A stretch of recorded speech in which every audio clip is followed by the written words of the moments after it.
Hi guys. So, thank you, Latasha. We are now going to talk about areas of change.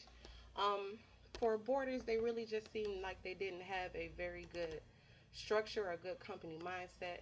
I determined this because based off of the successes of the other business being Barnes and Nobles and the failures are where Borders have really seemed to fail, they could have done better as far as their business analysis and what they wanted to do going forward.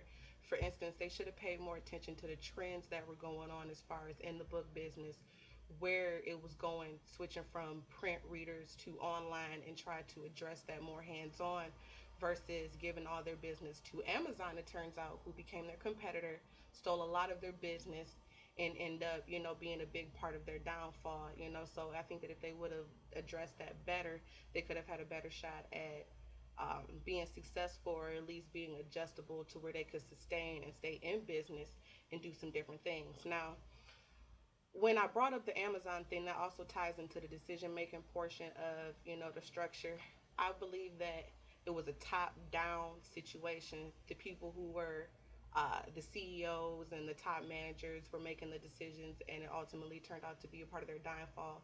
Again, they decided to outsource their internet research to another company who became their competitor, and they should have done the research themselves and built their own customer base, their own clientele, came with their own ideas versus giving themselves to another business. So the other area would be the mindset. Borders was a very, we think, big when it comes to books type of organization. They had huge stores, tons and tons as far as selection, and that's important because you want your customer to feel like you have what it is they need. They're your one-stop shop for literature, so to speak. But it became too much. There was other ways for them to offer that type of selection and not be as large as they were, by cataloging, doing maybe perhaps a warehouse to store things in one central location and then do shipping, kind of switch to the way things are now. Because even before the train really changed in 1999 to into the 2000s, book sales had already declined, and when you bought a book, you would buy it more so from like a mom and pop personalized store versus a large giant. I remember reading one article where a lady said that I would go to Borders to find a book, and then I would go back home on Amazon and order. Not only was it cheaper, but it was it was more convenient for that person. They enjoy being in the store, and they call it the, I believe it's the brick and stone or the mortar and brick or something like that type of locations that they had, basically meaning that they were physical structures, and that was a think big mindset. So the number of locations and just the size of the location itself was really a big part of their downfall. Next slide, please. Barriers for change. So basically, what the plan would be to restructure Borders to be successful would be to address resistors in the company. When you say, okay, we're going to have to downsize some of these locations, make them smaller, make them more intimate, make them more personal or customized for the consumer that's coming in, so they feel appreciated. Instead of the unique quality being that we're the biggest and the best, why not try to make it more, we're the right people for you, because we want to address whatever it is you want to read. We want to recommend things that are similar, like the Amazons and stuff up today that did survive. So from the top down, I'm thinking you want to have your change agents, which are going to be those initial resistors that you uh, communicate the vision to, get them to understand.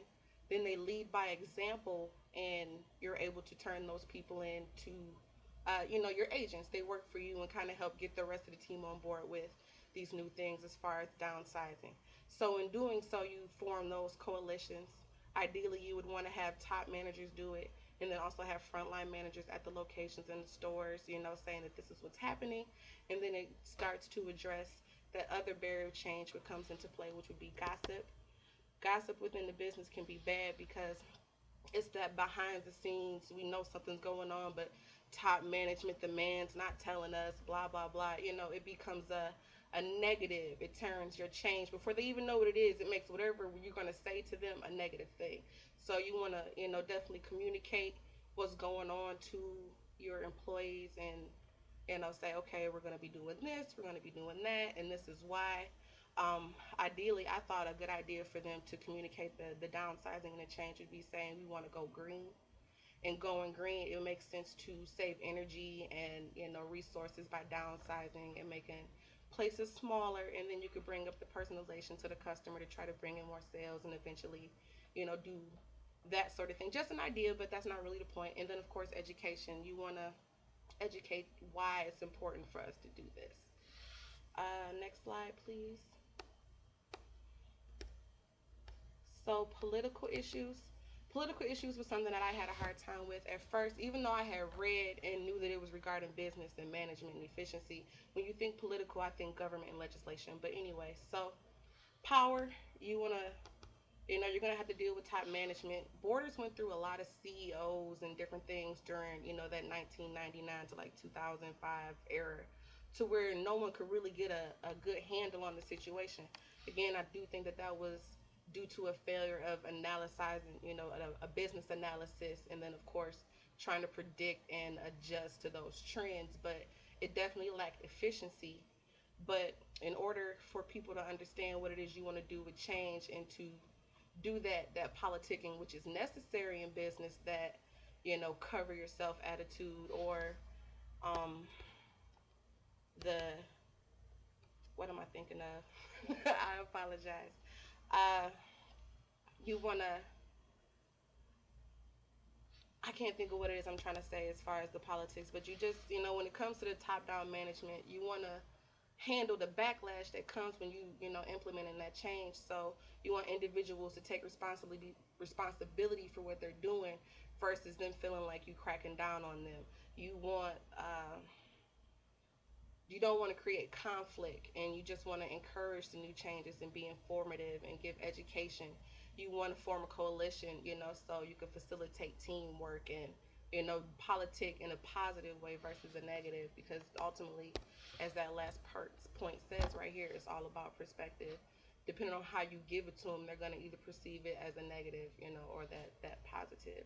And good politicking, or the politicking that's necessary in successful business and that's efficient, it depends on the way you spin it. Next slide, please. So Cotter's implementation, obviously there is 8 different steps to go with. Based off of what we've been discussing, I did decide to go with 2. You wouldn't believe the word count of information when it comes to going through all these steps. But my most important things here would be communicating the vision, and then that coalition formation. Again, the importance of communicating the vision. Ways you could go about it would be having those informal meetings. When you have a formal meeting, that can promote stress on an employee, and you definitely don't want to promote stress and introduce a change that's like a double negative. So something informal, maybe like a team meeting. I believe the reading talked about going on different retreats and trying to do, uh, business events and try to get people in, working together and get them in that right mindset of change. It's important because employees really do need to understand, why the change is happening.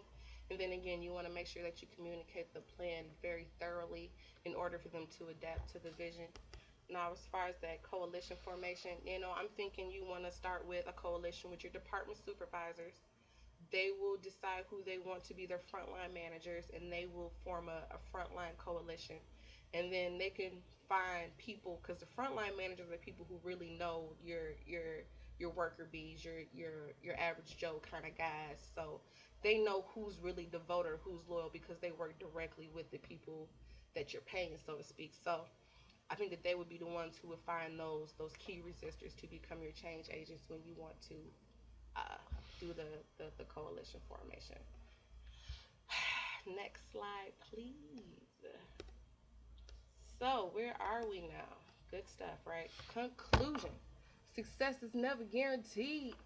You want to make sure that you do a business analysis. I really think that's where Borders failed. They really did not, at least based off the information that you read, it doesn't seem like they were really aware of what was happening, or maybe they were their own resistors. I don't know. But you want to make sure that you watch for change, and then when you address that change, you do want to watch for resistance within your own organization.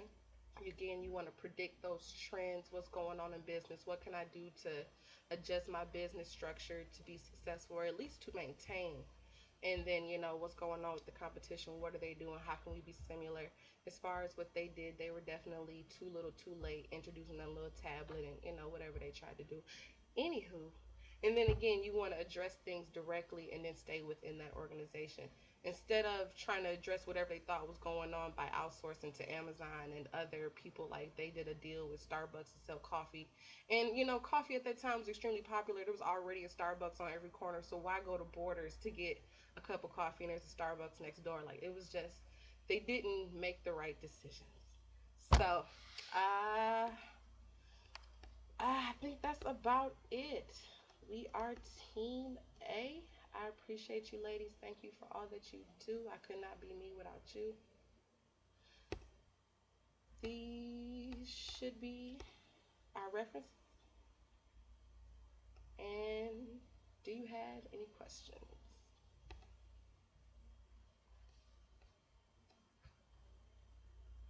I know you do, Antonia. See you guys next class. Mwah. I had a great time.